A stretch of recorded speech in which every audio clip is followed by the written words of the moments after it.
Today I'm going to show you how ridiculous the spinning globe model is by citing real-world applications from construction, in this instance tower cranes that travel on tracks. And we're going to look at the operating procedures regarding cranes that travel.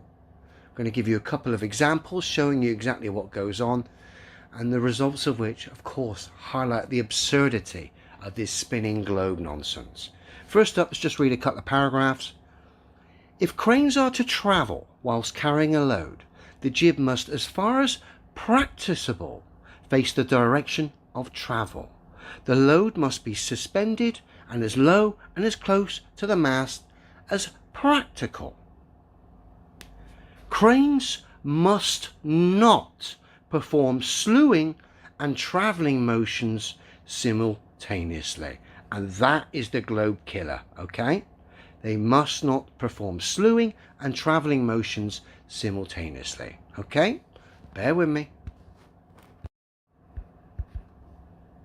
What that means is not only do they have to travel ridiculously slow across the tracks like we're seeing on our screens now, but they actually have to line the jib up with the railway line in the direction they're travelling. They can't slew, as in can't come off centre from the direction they're travelling because of balance. We're looking up, seeing the crane pointing in the direction of travel, and it's hardly a breakneck speed, as you can see.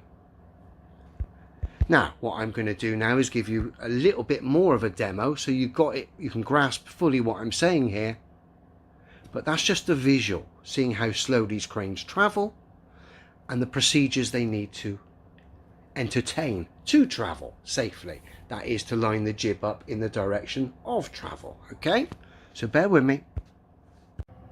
And let me just give you another example. This is your overhead view of your tracks. And here's your tower crane overhead view. Slew ring, back jib, counterweight, front jib. Even though we saw how slow these cranes travel, ridiculously slow, what, 1 maybe 2 miles an hour, they are still not allowed to travel at those ridiculously slow speeds and slew at the same time.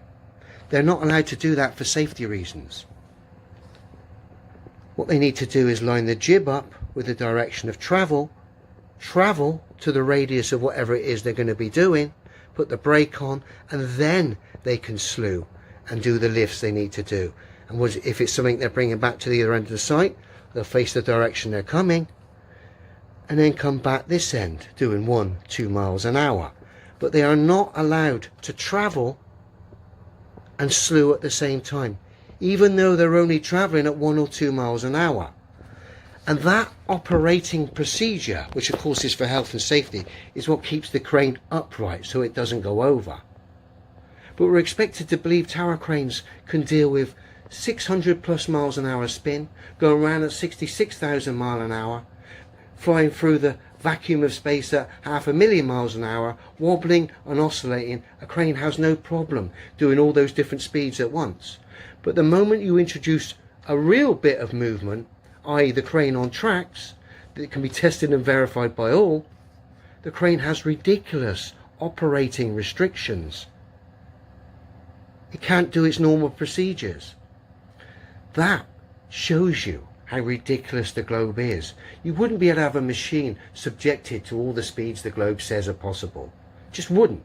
And if you could, and that was true, then you'd be able to slew and travel as fast as you liked. Because bearing in mind, you're able to do 600 miles an hour, 500,000 miles an hour, wobble and oscillate, do all these other different speeds. But you can't, because the earth isn't moving, which is why you need to have serious restrictions in place when a tower crane moves at a couple of miles an hour. It would be impossible for cranes to operate safely on a spinning, wobbling, oscillating ball. Tower cranes on tracks and their operating procedures tell you that. If you can't see this, that's up to you. That's your issues. But the globe is scientifically impossible. It's ridiculous. And tower cranes on tracks prove it. More tower crane stuff to come in the nice industrial sized practical form. Love it.